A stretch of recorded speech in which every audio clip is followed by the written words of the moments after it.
All right, let's dive into one of the most powerful stories ever to come out of ancient Greece, Sophocles' Antigone. This is a tragedy that's built on an absolutely timeless and explosive clash, a showdown between family loyalty, the will of the gods, and the cold, hard law of the state. And right from the get-go, this quote tells you everything you need to know about our hero, Antigone. For her, the laws of the gods aren't just a suggestion, they're eternal. They completely overshadow any temporary rule made by some king. This single, powerful belief is the engine that drives this whole devastating story. So how does she end up in such a high-stakes situation? Well, it all kicks off in the bloody aftermath of a brutal civil war, where Antigone is faced with a truly impossible choice. Okay, so picture this. The city of Thebes has just barely survived a terrible war. People are relieved. But for Antigone, any sense of victory is completely hollow. Why? Because her two brothers, Inaccuracies and Polynices, were on opposite sides of the fight, and they ended up killing each other. So the war is over, but her family is shattered. Now, into this power vacuum steps Antigone's uncle, Creon. He's the new king, and his #1 priority is to lay down the law and show everyone who's boss. And his method for doing that? A rigid, unbreakable new decree. Creon draws a line in the sand, and it is brutally clear. There's no gray area for him.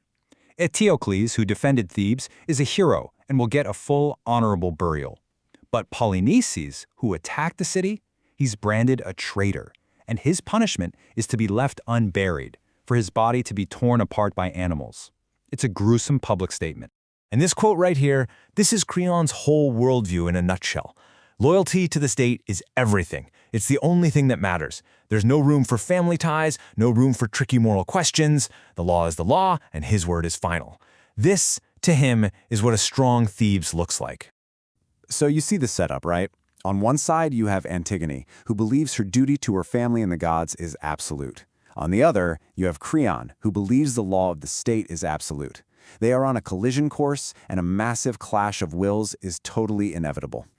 Now, to really get this play, you have to understand the central fight. It's between two kinds of law.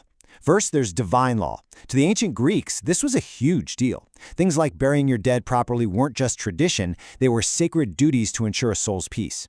Then you have state law. What the king says goes. The whole play boils down to one question.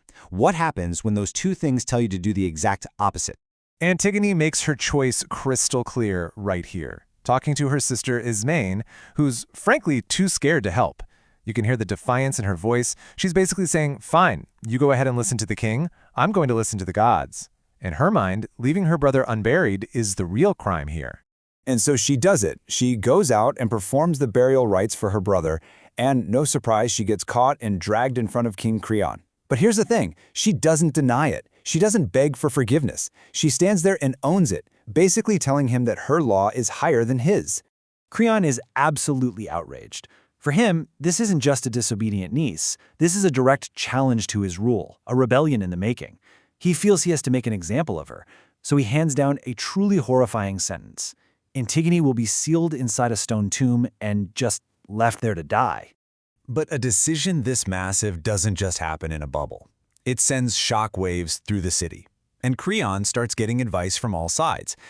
This is where his stubborn pride, what the Greeks famously called hubris, causes him to ignore a series of very clear warnings. The warnings just keep escalating. First, his own son, Haemon, comes to him and says, "Hey Dad, you should know the people in the city, they secretly agree with Antigone." Then Haemon, who also happens to be Antigone's fiancé, begs him personally to just be a little flexible. And finally, the ultimate warning, the blind prophet Tiresias shows up with a direct message from the gods, saying they are furious and a disaster is coming. So how does Creon react to this divine warning? Does he listen? Nope. He completely loses it. He accuses the holy man of being a fraud, of taking bribes to try and seize power. I mean, his pride has made him so paranoid he can't listen to reason, even when it's coming straight from a messenger of the gods. Finally, the prophet's words start to sink in, and Creon realizes he's made a terrible, terrible mistake. He frantically rushes to reverse his decision, to undo what he's done. But it is far too late. And what comes next is a horrifyingly fast and brutal cascade of tragedy. Look how quickly it all falls apart. Creon gets to the tomb, but he's too late. Antigone has already taken her own life. His son Hammon, seeing what's happened, is overcome with grief and rage.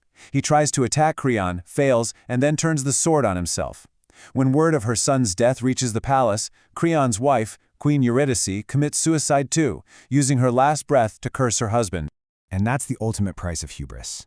In just a matter of minutes, Creon's entire world is gone. His son, his wife, his niece, all dead. He won the argument. His law stood firm. But in the process, he lost absolutely everything and everyone he cared about, leaving him a broken king and a ruined family. Okay, so this is a 2,500-year-old story about a stubborn king and a defiant young woman. So why are we still obsessed with it? Why do we still perform it and study it and argue about it today? Well, the answer is that the questions it raises are still very, very real. The power of this play is in its themes, because they never get old. It's the ultimate cautionary tale about the dangers of pride. It's one of the best examples ever of the individual versus the state. It's basically ground zero for the idea of civil disobedience. And, amazingly, it gives us one of the first and one of the strongest female protagonists in all of literature who wasn't afraid to stand up to power. In the end, Antigone doesn't give us any easy answers. It just leaves us with this one huge question that's just as complicated today as it was in ancient Athens. When, if ever, is it not just your right, but your moral duty to break the law?